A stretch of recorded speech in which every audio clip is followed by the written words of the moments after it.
Le drame des migrants qui tentent de traverser la Méditerranée, on vous en parle souvent dans ce magazine. Cette fois-ci, nous nous sommes intéressés aux embarcations qui rejoignent la Grèce. L'île de Kos est habituellement un lieu de villégiature. Aujourd'hui, elle se transforme en porte d'entrée de l'Europe et vous allez voir comment touristes et clandestins cohabitent dans ce décor paradisiaque. C'est une île grecque aux eaux turquoises, juste en face de la Turquie. Les touristes y viennent du monde entier. L'île de Kos, soleil et dolce vita, loin de tout, loin de se douter que ce décor de rêve est le théâtre d'une toute autre histoire. Elle se déroule aux heures où les touristes ont déserté. Il est 6 heures ce matin-là et nous en sommes les témoins. Une embarcation surchargée tangue dangereusement. Dernier mètre avant la rive, ce sont les enfants qui sont mis à terre en premier.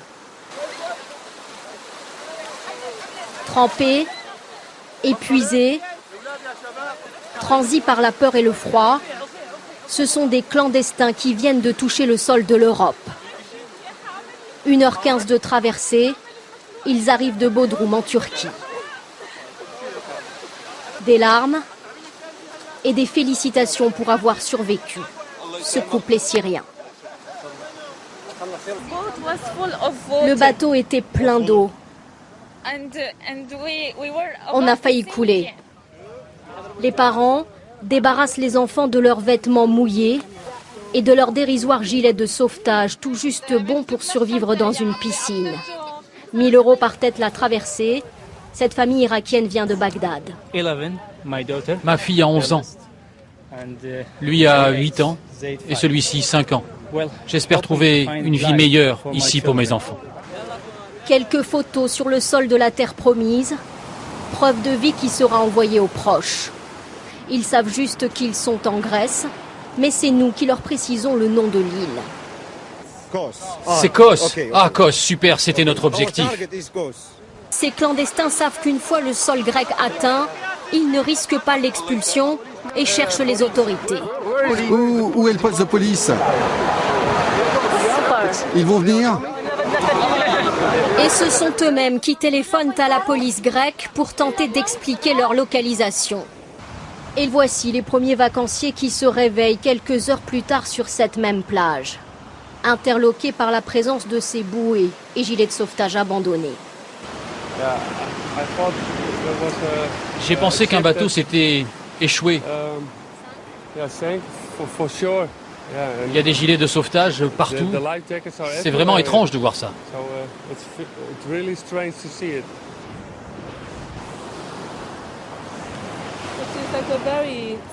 C'est très petit.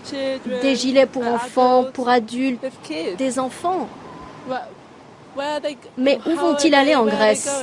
Il y a une solution pour eux ici?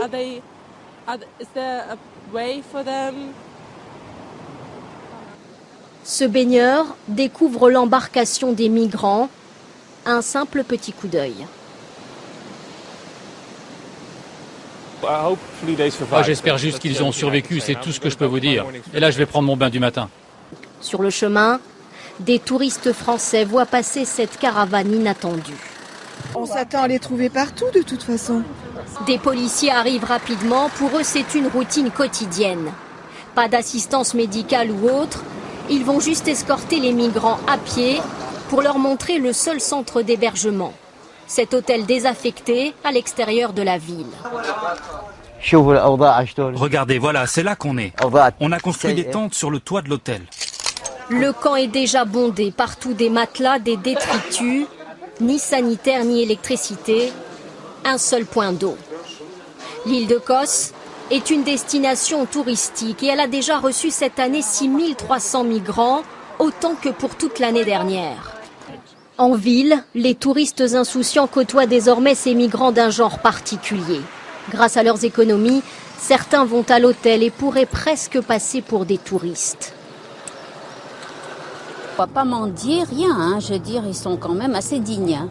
Ils se promènent, on va dire, voilà. Enfin, moi, je les vois, ils se promènent. Pourtant, leur présence commence à déranger. Pour les commerçants, c'est l'image de l'île qui en prendrait un coup. C'est pas bon pour le business. Il y a 2 jours, il y a 2 bateaux de touristes qui se sont arrêtés là.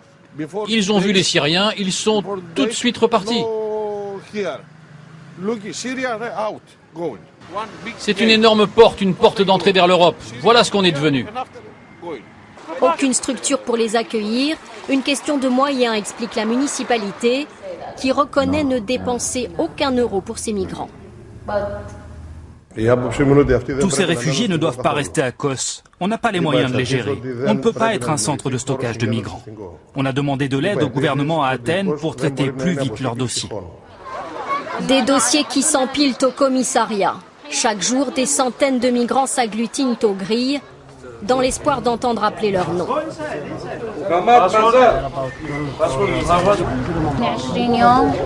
On est là depuis 20 jours.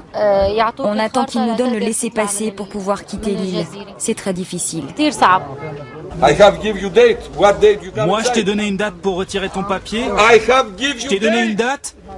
Un policier débordé qui perd son sang-froid, à l'image des autorités grecques dépassées, et des réfugiés qui expliquent qu'ils n'ont plus les moyens d'attendre ce laissez-passer de 6 mois en Grèce, avec lequel ils espèrent rejoindre l'Allemagne ou la Suède, leur objectif.